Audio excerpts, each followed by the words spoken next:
Welcome to Trudge the Road. It's sponsored by Caron Treatment Centers. Caron's a nonprofit leading provider of drug and alcohol addiction treatment with treatment facilities in Pennsylvania, Florida, Texas, and offices in Bermuda, Boston, New York, Philadelphia, and Washington, D.C. They can be reached by calling 1-800-854-6023, or you can go to their website, caron.org. That's CARON.org. We're your hosts. I'm Rich, a recovered drug addict. My name is Jerry, and I'm a sober alcoholic. Jerry, start the show the way we always start the show, with you letting everybody know why we do this show. Trudge the Road Radio is a program dedicated to folks who suffer from the disease of addiction to alcohol and to drugs. And everybody is important, family members and friends. We know that you suffer tremendously. We know that you've got a lot of questions, and our goal here is to answer some of those questions and with the good grace of the Lord above, be able to provide a solution to this incredible dilemma, the disease of addiction. We have a couple of things. First of all, we have a Twitter page. Yes. You can tweet us at TTR Show.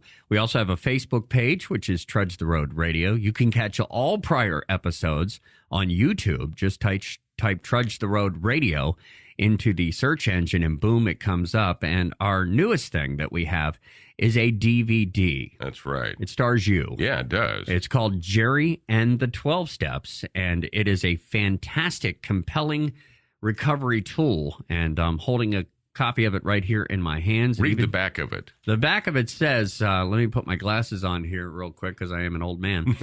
It says, an experience of pitiful and incomprehensible demoralization is how Jerry describes his life of addiction to drugs and alcohol until he was given the gift of the 12 Steps. The 12 Steps, which Jerry believes is a blueprint for living, provided him a spiritual awakening that today allows a life of joy, freedom, and happiness. Using his own experience, strength, and hope, Jerry will introduce you to your own journey of epic proportion in a manner that is informative, funny, and compelling. Jerry and the 12 Steps is a one-of-a-kind recovery tool that will not only benefit the addicted person, but also impact the friends and loved ones of that person. Thank you. You're welcome. It is. It's a recovery tool, if you will. In my days, well, both as a sponsor and as a chemical dependency counselor, especially as a CDC, that explaining the 12 steps, how they worked, and how incredibly important it was for you to pursue that journey was rather difficult. And that's why I compiled this, because it is an explanation or an introduction or an overview, which will, I think, spark enough curiosity, if nothing else, to be able to continue with good sponsorship on to completing each one of those steps, which we know is what we're supposed to do to be able to experience that spiritual awakening at the end of step 12. Well, we will get to this address again here by the end of the segment, but if you'd like to get a copy, it's recoveryforlifechannel.com. That is one of our websites, recoveryforlifechannel.com. You know, and we've been blessed. I've been blessed with a lot of compliments about it, both from people in the treatment professionals, as well as our brothers and sisters within the recovering community, about what an asset it is. And one of the questions that is brought up, more of a comment, is, Jerry, how did you come up with all of that? You know, to be able to take all of this information and make it so quick. And the answer to that question, and I have to do so humbly, is I didn't come up with any of it. It is all information that I have learned in my recovery process. And in all humility, there's not really an original thought that is in there. My experience is my experience, but everything else is what I have learned from you, from my brothers and sisters within the recovering community. It should also be noted that this is not a very long DVD. It's about 25 minutes. And it goes through each one of the steps, and it is a way where, just watching it, you connect with whoever's viewing it. It is a real life person who is expressing or detailing how they came to understand each step. So if you're having difficulty, and I'll be honest with you, the other night I had a chance to speak at a treatment center. Mm-hmm. And when I was done speaking, I connected with a guy who obviously connected with my story. And he took me aside and he was telling me how he had gone through 4 or 5 treatment centers so far, but he had not done the steps. He had never done any of the steps. Yeah. And I said, why? He said, it's just difficult to understand each one of the steps. It's difficult to understand. You know, we put those 12 steps are out there, And sometimes you read them and you go, okay, I understand that. I admitted I was powerless, and But there's that fine line between understanding and accepting, as to what the dilemma is. And really, it's counterintuitive. That's why we don't do them, and that simply means I don't want to. We're alcoholics, and fear is the big issue that we face, and it's not part of your character. That is part of your disease, and that will, to a certain degree, prevent us from taking these 12 steps. The other is that counterintuitive part, which is simply I don't wanna, but we have to. It's all about change. Change is everything, and that's what the 12 steps will do, provide you a blueprint for living so that you change enough to be able to recognize the spiritual awakening that is ahead of you, that will provide for you, a life beyond your wildest imagination, if I can quote the literature exactly. Yeah, well, as you said, open and willingness, and that was the difference between me before and me after. I was open to it, and I was willing to apply these steps to my life as a blueprint, as you mentioned. Now, we had been talking about getting this DVD together for quite some time. Oh, yeah. And, it was one of those kind of things where we were trying to schedule some time to do it, schedule it with the production company that was going to produce the video as well. And it finally came down to the day where you went and you filmed this thing. And I believe you took your friend Wendy the Hot Dog Princess. Wendy the Hot Dog Princess was there, as was Matt the producer, who's right back over there. Hi, Matt. And hello. It was a wonderful day, and it's the only day that we've ever lied about anything in regards to this DVD. And it wasn't big. It wasn't big. And Slappy over there will be able to probably back this up, is that, it's shot real professionally, and there was a professional makeup artist there to, cover up what Father Time has done, Yes. And so it's for lack of better, it's theatrical makeup. It's very thick, because it's being shot in HD. Sure. And it, shows Think everything. Dr. Phil. Yeah. Okay. All right. So I've got all this makeup on, but apparently, and I should have been more aware of this, maybe a little bit more upfront, I have a little issue with perspiration. Little? Just a little one. Yeah. It's not huge. Well, I'll put it this way. By step 3, I was morphing through this makeup like a zombie. What is happening? It was ugly. So, they took the makeup off, and then they put on this skin sealant, this stuff that seals the pores.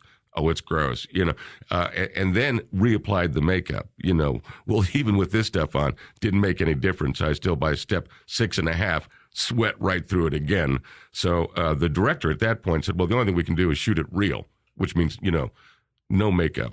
Right. So that's when we started this story about how we wanted this to be so real and so in your face and so one-on-one dynamic. The real reason is because I was sweating off the makeup, so I look so real. Well, and I will tell you, in the first couple of steps, you can see exactly what Jerry's talking about. You look like you're TV ready. But by step number 9, you can actually, when you watch the DVD, you can actually see sweat running down your neck. You cannot. No, yeah, you can. No, you can't. Yes, you can. I thought I was in Niagara Falls. Yeah. Jeez Louise, man. Thanks a lot. See, you can be so mean, especially when you've been drinking Listerine, so you need to stop it. All right.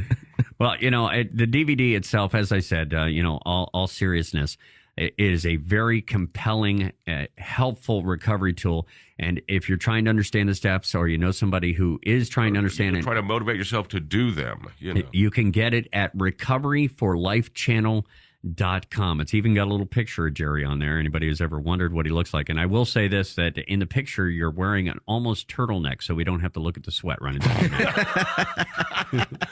Yeah, man. At least I should use my real name, which is Rock St. Handsome. Yeah, you should have. Yeah, right. Might totally. have sold more copies. But yeah, again, recoveryforlifechannel.com. Hey, this is Trudge the Road. It's sponsored by Caron Treatment Centers. Caron's a nonprofit leading provider of drug and alcohol addiction treatment.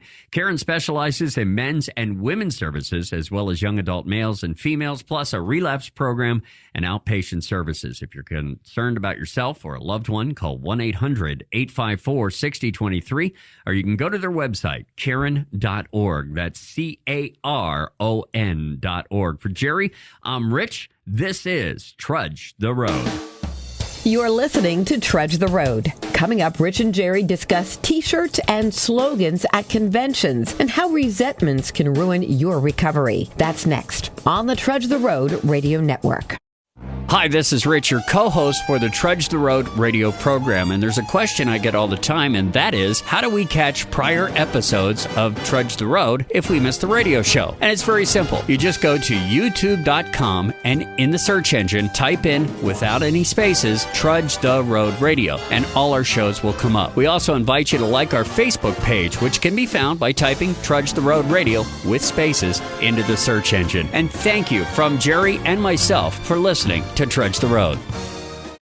There is a new phase of recovery, and you see it in the pages of Renew Magazine and at RenewEveryday.com. Renew and RenewEveryday.com are changing the face of recovery for good. Each issue is filled with positive role models, life-affirming stories, encouragement, and ideas to help any life in recovery. Whether you're already enjoying an addiction-free life, have a loved one facing his challenges, or are considering recovery, Renew and RenewEveryday.com can support and inspire you. Join us. Check out RenewEveryday.com to learn more.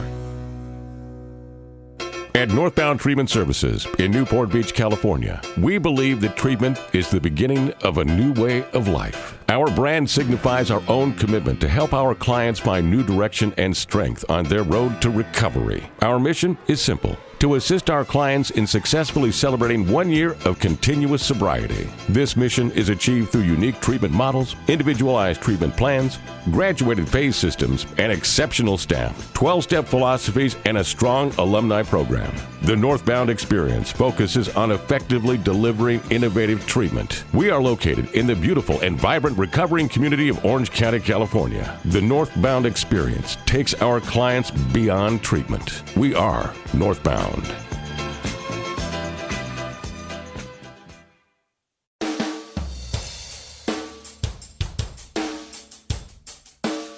Welcome back to Trudge the Road. It's sponsored by Caron Treatment Centers. Caron's a nonprofit leading provider of drug and alcohol addiction treatment with treatment facilities in Pennsylvania, Florida, Texas, and offices in Bermuda, Boston, New York, Philadelphia, and Washington, D.C. They can be reached by calling 1-800-854-6023, or you can go to their website, which is caron.org. That's CARON.org. We're your hosts. I'm Rich, a recovered drug addict. My name is Jerry, and I'm a sober alcoholic. And one of the things that Jerry and I find ourselves doing is going to conventions. Yes, AA and NA conventions. Yes, and of course, you know, there's always a cast of characters that you'll see. That's for sure. At each one. And wonderful people. I mean, you know, people who have found a spiritual awakening, those who are searching for a spiritual awakening, or just people that are interested in being there and seeing what a convention's all about. Picking up on the spirit of the whole thing. And that's what the deal is about a conference, is that 90% of the people there are really, really sober. And, you know, you're celebrating your sobriety, and they are just a great deal of fun, and very much so, I believe, a spiritual experience for those of us in recovery. It's just hard not to go to a conference or a convention on Friday and have that same person come out on Sunday. Whoever comes out on Sunday is going to be a better person. Sure, and I'm not saying, and you're not saying that you're going to get a spiritual awakening while you're there. You might. Yeah. But it's different than you would think it would be. And it comes down to, and I think I've told this before, my daughter Chelsea grew up in Alcoholics Anonymous. She's not an alcoholic. She does not have a problem whatsoever with it. But if she was with me, she was at an AA meeting, you know, because I was a social worker at the time, didn't have a lot of money. She loves it, and to this day. But what amazes her the most is our ability to laugh, and especially laugh hysterically, at what really is the tragedy in our lives. You know, where an example is, well, we were going down the street and we were fighting, so she stabbed me in the leg and I rolled the car 3 times right in front of the liquor store. You know, and we just roar at that stuff before she's in the back of the room going, oh my God, you know, and it does give us, and thank God, because if it was the other way around, I think we'd all just be depressed. You know, we can laugh at this, and there's so much to laugh about and so much you see to laugh at conferences. Well, especially after you have found recovery. Sure. Most folks have. You know. Look, when you're still in your addiction and you're telling these stories, you're really just trying to float your rationality on staying with it. Exactly. It's when the drinking ends that your journey begins. Let me say that again. It's when the drinking ends that your journey begins. All right. Now, but some fun at a conference, and I was just at one, and I was young people's, and everybody was wearing a T-shirt that made a statement in regards to their recovery. I took notes. All right. Some of the T-shirts I saw at the conference, what they said on the front. Again, these are young people who are doing whatever they can to stay sober and to help another alcoholic. All right. Here's one. out of my mind, back in 5 minutes. All right. To err is human. To admit it is superhuman. Okay, that's not funny. That's just good. Right. Silence is golden, but duct tape is silver. I always seem to find the men the cops can't. All right. Well, I'm sure some of the ladies can relate. I'm here because I'm not all there. When in doubt, don't. Which takes me back to one of the first rules I learned in recovery, and one that I still stay by today. You ready for this? Sure. If it's after 11 o'clock and it seems like a good idea, it's not. Okay? 10:45, that's fine. If after 11 o'clock, it's bad. I still live by that. So when in doubt, don't. Stop watering the weeds. And I think that has to in regards to resentments. Stop watering the weeds. Egotism is the anesthetic that dulls the pain of stupidity. That's got to be one of my all-time favorites there. And this was a great one. It says, if you can read this, call my sponsor, but it's upside down on the T-shirt. As to where we might be, it's sometimes a little bit upside down. Just some of the T-shirts you'll see at an AA conference. You know what they're full of? They're full of love, and they're full of God's love and spirit. And if you have the opportunity, if you're in recovery, make it a priority in your life to attend a conference. There's got to be people close to you. Go online, search them out, come to them, and your life will change much for the better. Well, I want to go back to one of the things that you just said. Don't water the weeds, and talking about resentments. Yeah. And it's something that I know you have a lot to offer on this particular topic as well. And resentments are, everybody carries them. Everybody carries them, but you try your best to get rid of these resentments that we have developed over the years. I know that when I was in my addiction, if I had a resentment or I had a grudge, I could not let go of it. I couldn't let go of it. You even kept lists, if I'm not mistaken. I did. I kept a list. That's the ultimate in addiction, a resentment list. So just in case I forget who I'm mad at, I can go back and find it and get mad at them all over That's again. Exactly true. Yeah, that's what it is. Yeah, but I told you that in confidence. But it's true. I actually used to keep a list of people who had somehow wronged me. and I would dig it out every now and then and go, oh, that's right. I'm mad at that person too. But then it would list why I was mad at them. And if I don't have any of these lists anymore, but I'm sure if I could go back and I would look at that list, I'd be like, are you kidding me? Am I really mad about that? Right. Well, I'm sure some of it's on your 4th step and probably showing up again on that 8-step list as you prepared to make some amends, and that's what happens. When I prepared that 4-step of mine, it was just filled with resentments. And I thought I was resentment free. Not me. I thought I was just great. I was wrong. Part of the disease. And you can see, where that is the sickness in our soul, is living within those resentments and getting mad at something that happened 25 years ago and getting so angry about it that I drink. A resentment is really, it's kind of like peeing in your own pants. You're the only one who really knows. Right. You're the only one who really feels it. And for us, it is the number one offender. It'll drive you back to that life of addiction quicker than anything else, is a resentment. And, we've got a program here that is absolutely designed to take those resentments and bring them out into the open and expose them for what they are. And what they are is an aspect of our disease. It's a character defect that can be dealt with adequately in this program to bring that to conclusion so that they do not come back to haunt you. You don't relive the past. You don't relive that anger. And you don't attach yourself to new anger.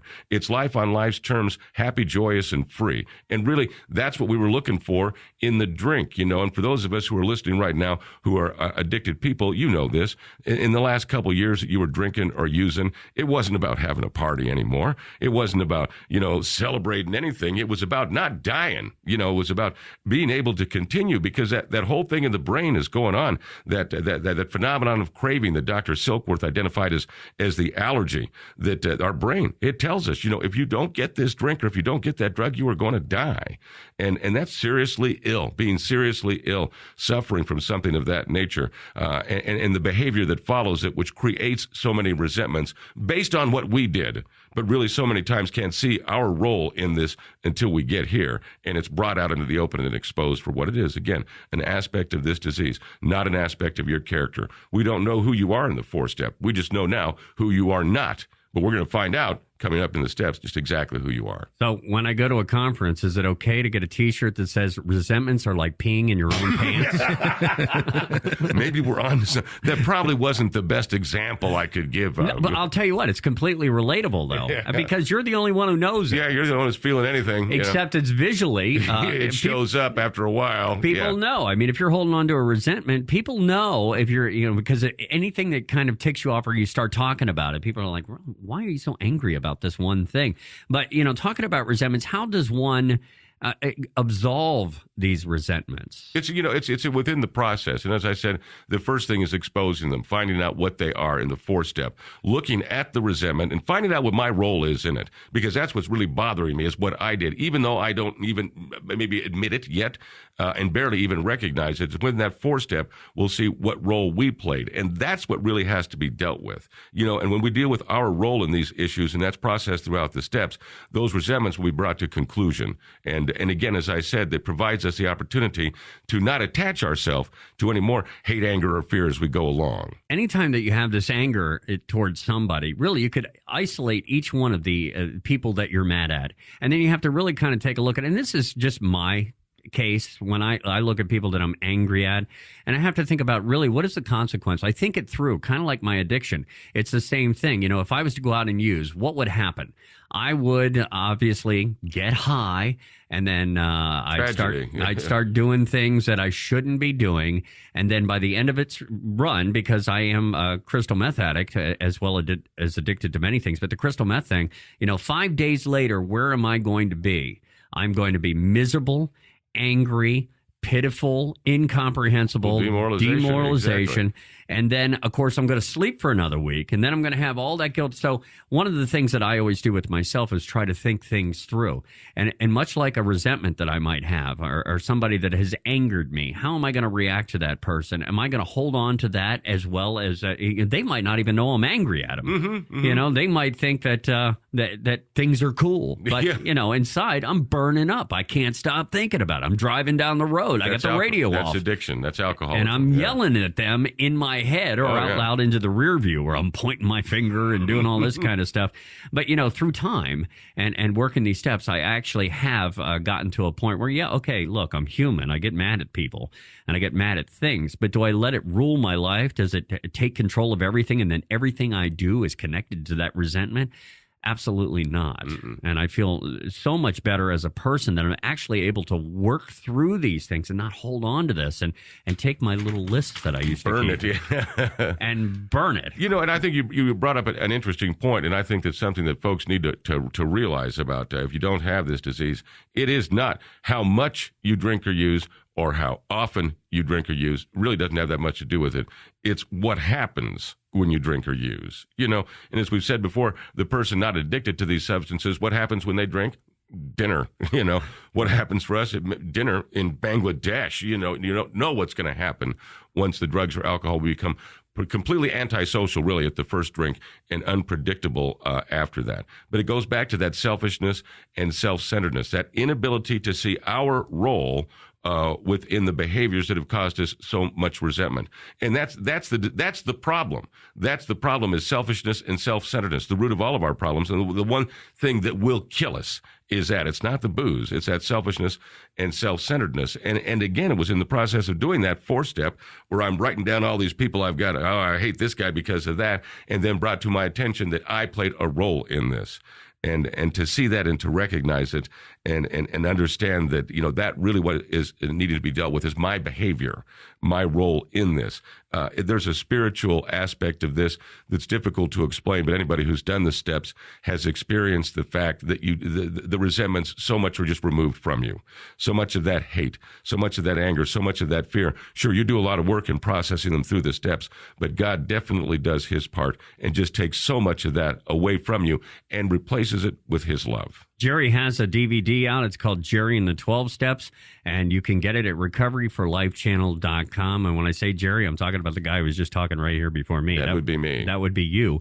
And you do cover these things in this DVD. It is a very compelling and compassionate look at the 12 steps. It gives you a great understanding of them. It is a great recovery tool. It's not only for those who are addicted, it's also for normies, as we call them. Who want to learn a little bit about what it is we do in Alcoholics Anonymous. What about this wonderful program? Because, in the 12 steps, the word alcohol, you know how many times it's mentioned? Once. Again, it's a blueprint for living that will provide us a spiritual awakening that will give us a life beyond our wildest imagination. Joy, freedom, and happiness. Amen. So recoveryforlifechannel.com if you get a chance. All our prior episodes are up on YouTube. Just type Trudge the Road Radio into the search engine, and boom, it'll come up. Like we always say, miss a meeting, catch a show. We're right there for you. Go to YouTube. Say, I can't get to a meeting today. I'm busy or whatever, but I got my laptop. Pop it right in there. You sit in front of your PC. You could also catch our Facebook, which is Trudge the Road Radio in the search engine there. And also, you could tweet us at TTR Show. And big thanks to all the radio stations across America who carry Trudge the Road. Thank you very, very much. God bless you. Trudge the Road is sponsored by Caron Treatment Centers. Caron's a nonprofit leading provider of drug and alcohol addiction treatment. Caron specializes in men's and women's services, as well as young adult males and females, plus a relapse program and outpatient services. If you're concerned about yourself or a loved one, call 1-800-854-6023, or you can go to their website, caron.org. That's CARON.org. For Jerry, I'm Rich. This is Trudge the Road. You're listening to Trudge the Road. Coming up, Rich and Jerry talk about opiate crisis and the phenomenon of craving. That's next on the Trudge the Road Radio Network. At Northbound Treatment Services in Newport Beach, California, we believe that treatment is the beginning of a new way of life. Our brand signifies our own commitment to help our clients find new direction and strength on their road to recovery. Our mission is simple: to assist our clients in successfully celebrating 1 year of continuous sobriety. This mission is achieved through unique treatment models, individualized treatment plans, graduated phase systems, and exceptional staff, 12-step philosophies, and a strong alumni program. The Northbound Experience focuses on effectively delivering innovative treatment. We are located in the beautiful and vibrant recovering community of Orange County, California. The Northbound Experience takes our clients beyond treatment. We are Northbound.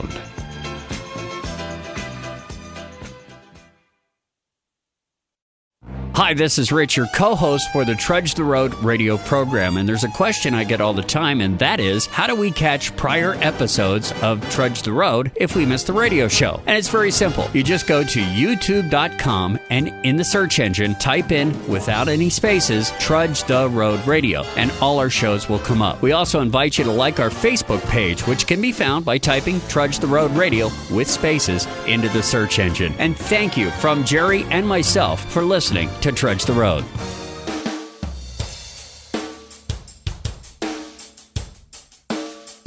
Welcome back to Trudge the Road. It's sponsored by Caron Treatment Centers. Caron is a nonprofit leading provider of drug and alcohol addiction treatment with treatment facilities in Pennsylvania, Florida, Texas, offices in Bermuda, Boston, New York, Philadelphia, and Washington, D.C. They can be reached by calling 1-800-854-6023, or you can go to their website, caron.org. That's CARON.org.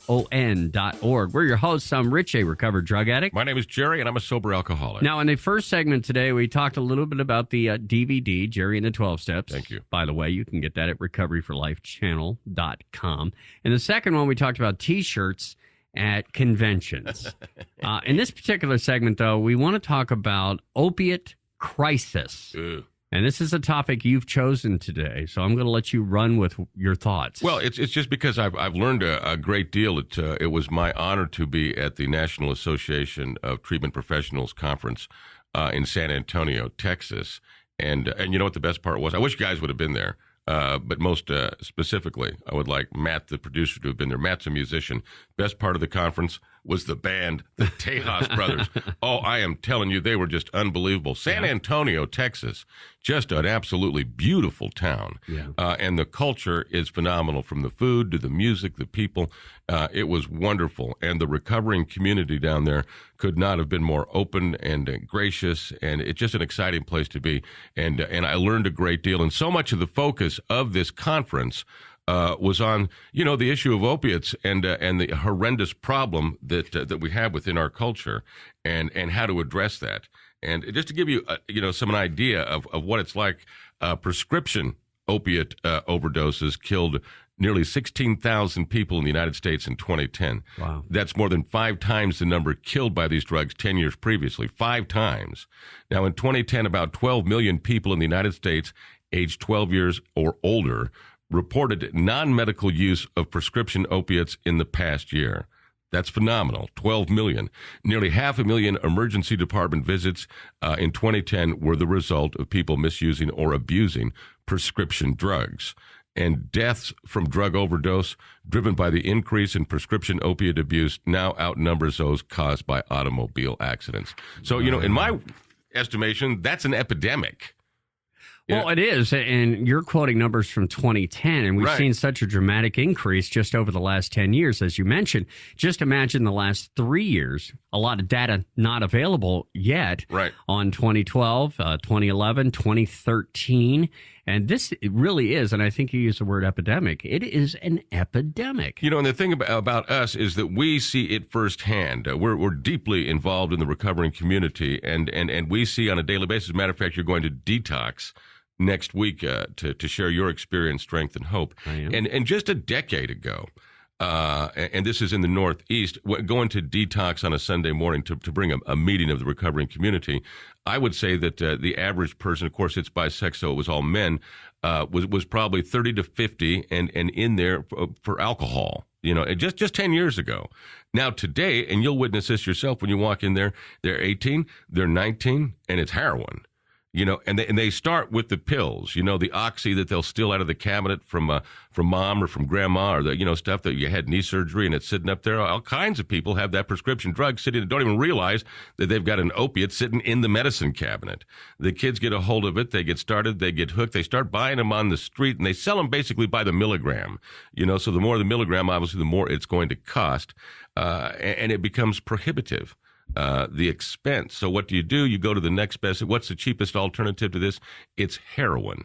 And the quality of heroin, and this statistic from the Northeast, is just phenomenal. By the grace of God, I haven't used any alcohol or drugs in almost a quarter of a century. And the heroin that I was using back, 25 years ago was about, they told me at this conference, 15% pure. What's on the street in the Northeast today is 80 to 90% pure. And it's cheaper, so this is the alternative that they're going. And as you can see, the progression is incredibly fast. It's just, from starting with those pills, that experimentation, to in a very short time being on heroin. Now, the problem in the meantime is what has been created here is the phenomenon of craving. And what I want to explain to folks who don't have this disease is kind of what that is and how it affects us. It's our allergy. A fellow by the name of Silkworth, a doctor back in New York in Towns Hospital, was the one who identified it, called it the allergy, the phenomenon of craving. And I've done this before, but I think it's important to do again so that you understand that you're craving something right now and you're not even aware of it. What you're craving is air. And if I were to take a plastic bag and put it over your head, well, you'd realize that craving pretty quick. And your brain is sending a very significant message: get this thing off or we're going to die. Well, that's what happens to people who have this disease, is that when we begin to detox from it, our brain, it's not telling us to go out and party and have a good time and, throw this wonderful affair. It's get that drug or you're going to die, and I will torture you in the meantime. And why I'm saying that is as we begin to detox, it's a physical torture. And that is the answer. That's the phenomenon of craving, and that's why it creates behavior that is so out of our character. All of a sudden, this child who has been a wonderful kid their whole life is now stealing family heirlooms and selling them. And this happens constantly, where I hear that maybe, grandmother's jewelry that you inherited that was, not used but kept in a box for reasons of family, maybe kept somewhere away that wouldn't be missed. That's what they'll steal. They'll take that gold. Maybe there's diamonds in there, sell that. And by the time that you find this out, the crisis just continues to multiply, that snowball effect, because you find these things out, and this behavior is absolutely atrocious. And that's what all of a sudden we want to address, is the behavior. You're a thief. So let's address that and give you consequences. The problem is the addiction, you see. It is the addiction, the answer to that phenomenon of craving. If we deal with the addiction, if we take that away and get them on a life that is healthy, that natural good character will return. Or if it, really didn't exist in the first place, we have a manner here in these 12 steps of dealing with it so that a wonderful character is developed that God has absolutely created. But we are in an epidemic situation right now, and how to deal with it is become, this major question. What to do is in regards to treatment, in regards to how do we do it in the recovering community? Do we begin to introduce things outside of general recovery, which would include medications, specifically Suboxone, which is now being used. And I learned a lot about it while I was at this convention by certain treatment centers, by certain doctors, and employed as maybe a real answer by some insurance companies. And I don't want to get into that battle, but I was privileged to meet a group of folks called the Like-Minded Docs. And I guess there's about 60 of them there, physicians who at the convention basically stated the case. And that's what I learned. I learned a lot about opiates and about this process of maybe using things like Suboxone, but ultimately, what is the answer?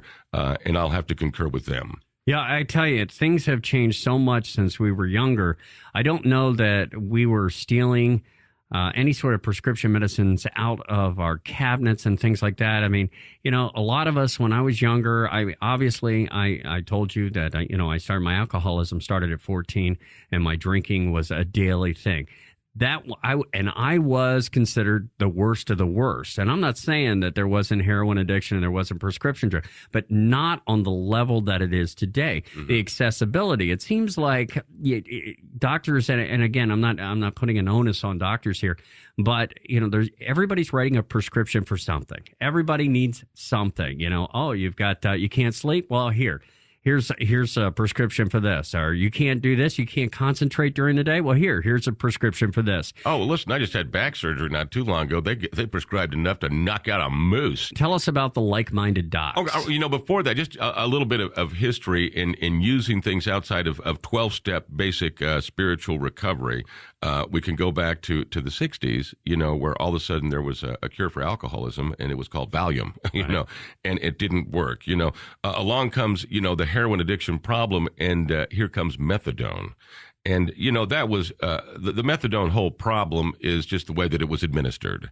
If you have an opiate addiction and you're on methadone, you have to get methadone every day. You have to go to a methadone clinic to get it. They just don't hand it to you and say, take it. So all of a sudden, methadone clinics need to be, in neighborhoods. Well, in the real good neighborhoods, they didn't want methadone clinics, So they all ended up in bad neighborhoods. And so you had to go to the bad neighborhood every day to get your methadone. And what could you get at a methadone clinic? Everything except an opiate. They were the best places in the world to go buy drugs. So, what we learned from that is, okay, we can take away the thought of having to detox off that heroin by giving you this methadone. But what else are we going to do for it? That leaves you open to alcohol and cocaine and anything else you want to do. And that was the problem. And that I see, and I believe that the docs foresee as being the problem with looking at Suboxone as being the answer. And it certainly is not. I think that it's possibly a step. And I'm just going to quote again what they have to say about it because I agree with them. They are all passionate in their belief that psychological and spiritual intervention are always important and that medication management alone is not adequate. The good docs also believe that prescribing medication for opiate addiction without providing and or prescribing other psychological and spiritual intervention falls far short of best practice for an addiction medicine specialist. And they go on to believe in the saying that they believe in the great benefits of 12-step recovery models in facilitating long-term recovery. Further, the good docs believe that addiction specialists should continue to facilitate a path for patients towards the best state of wellness recovery as they treat this chronic disease. They also believe that there is not only a need for a greater understanding of the basic science of the disease, but also of the recovery process, and therefore to encourage research on the biological, psychological, social, and spiritual aspects of recovery. Again, encompassing an entire formula of package. I could, just use myself as an example. As an addict, if you were to have told me that if I take this pill, I'm going to be okay. Done.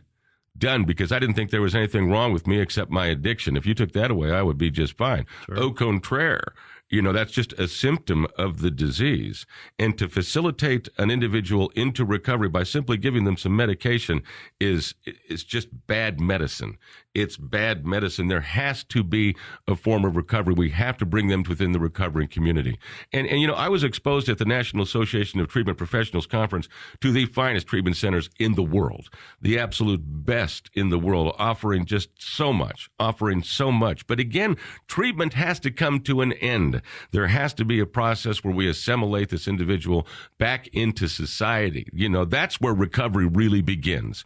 And that's where the recovering community has to be there to facilitate the opportunity for these individuals to come out and do the 12 steps of Alcoholics Anonymous, of Narcotics Anonymous, to be able to have that spiritual experience and awakening to provide them the life of peace and happiness that they've always looked for, joy, freedom, things of that nature. That's the way to do it. But it's a process that is lifelong. And to think that we can answer it by just taking a pill, is pretty crazy. And I'm not a doctor, and I certainly support Suboxone. I know that they use it successfully in the treatment of withdrawal from opiates.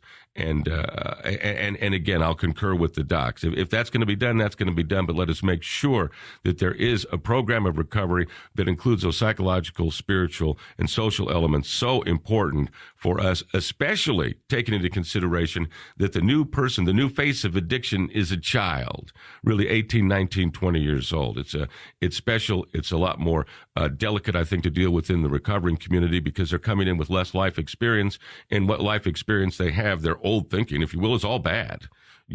So to be able to create a future for them one day at a time takes somebody who understands their pain. And they're only going to find that within the recovering community. They're not going to find it really anywhere else. Like-minded people who understand. Well, you talk about the recovery community, and coming up next, that is going to be our topic, the recovering community, right here on Trudge the Road, which is sponsored by Caron Treatment Centers. Caron is a nonprofit leading provider of drug and alcohol addiction treatment. Caron specializes in men's and women's services, as well as young adult males and females, plus a relapse program and outpatient services. If you're concerned about yourself or a loved one, call 1-800-854-6023, or you can go to their website, caron.org. That's CARON.org. Our final segment coming up for Jerry. I'm Rich. This is Trudge the Road on the Trudge the Road Radio Network. You're listening to Trudge the Road. Coming up, Rich and Jerry discuss the recovering community and how important it is to get connected. That's next on the Trudge the Road Radio Network.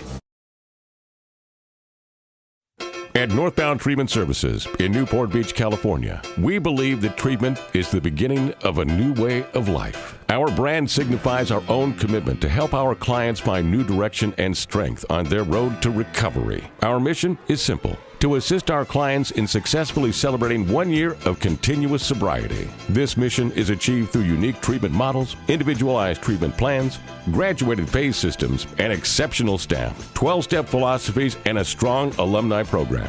The Northbound Experience focuses on effectively delivering innovative treatment. We are located in the beautiful and vibrant recovering community of Orange County, California. The Northbound Experience takes our clients beyond treatment. We are Northbound.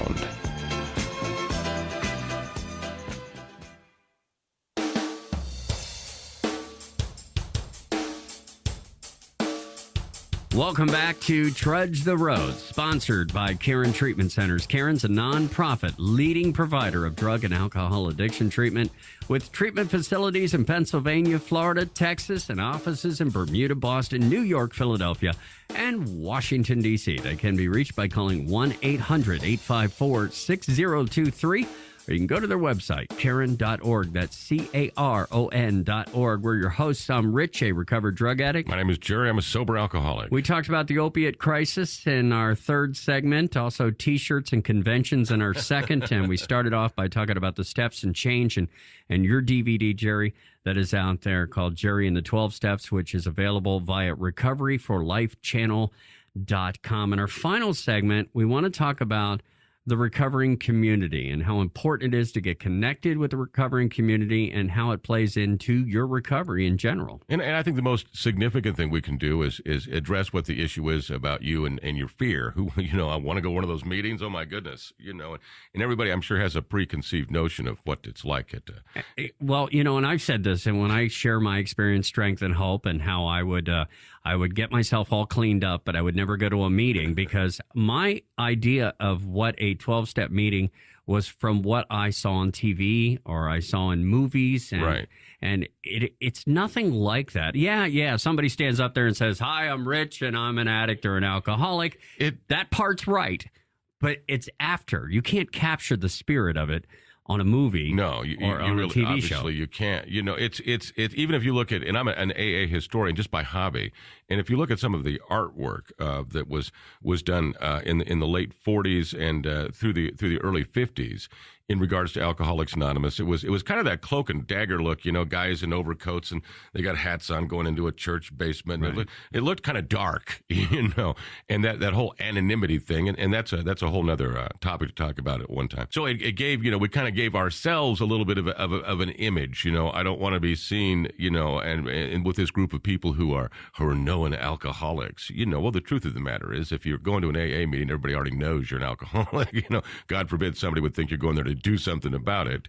But it is the recovering community, as we say. And it's just so wonderful, that experience, I think, when the person first walks through the door. And really, that's all it takes. Just walk through the door. Emotionally, I think there's just almost an instantaneous attachment. Because, see, this is really where you've meant to be, your whole life, with people who understand. And we've said this many times before, and I hope we'll say it many times again. And what we understand is your pain. And we can really define that pain much better than you who are experiencing it can. And that can be really helpful.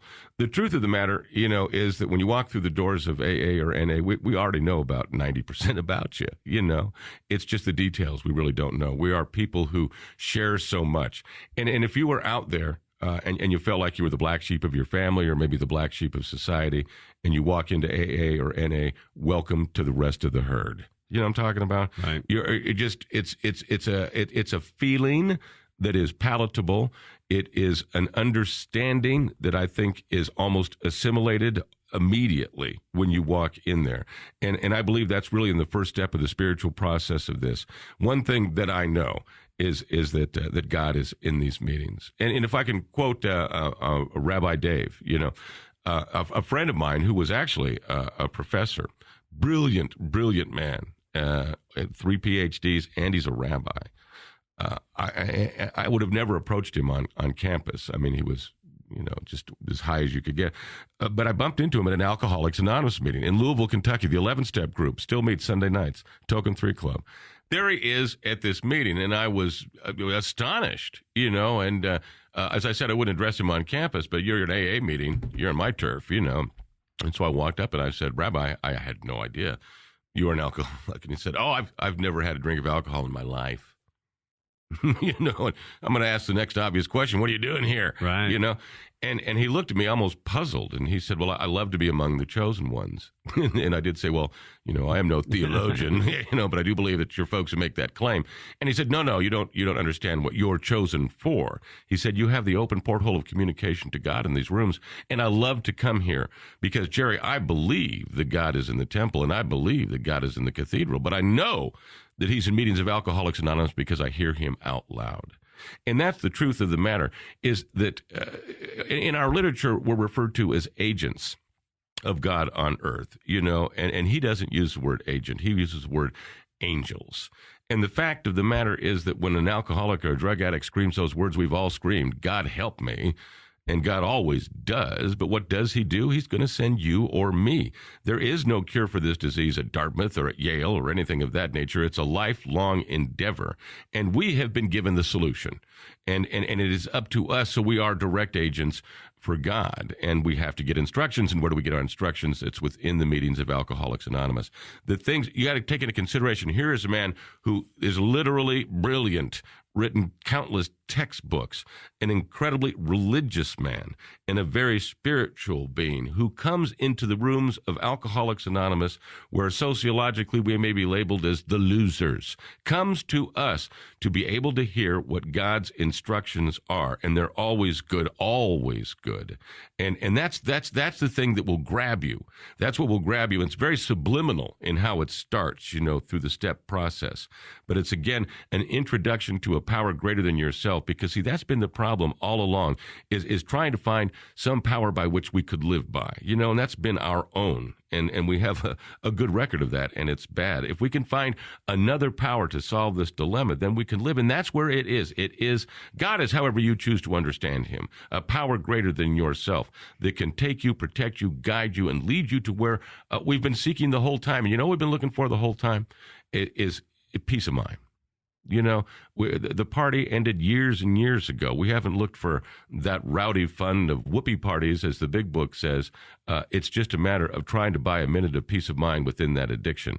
And that's what we're going to get out of this whole process in this spiritual awakening, a peace of mind. And that provides joy, happiness, serenity, and an ability to be part of what is our reason of being here. We find that out in Alcoholics Anonymous, that we were created literally to love. That's why we're here. And we believe the true definition of love is being of ultimate service to others. The 12th step of Alcoholics Anonymous. What the steps provided for me was an opportunity to rid me of the root of my problem, my selfishness and self-centeredness. It's gone. My interest is in you. It's in other fellows and what I can do to help them in their process of recovery.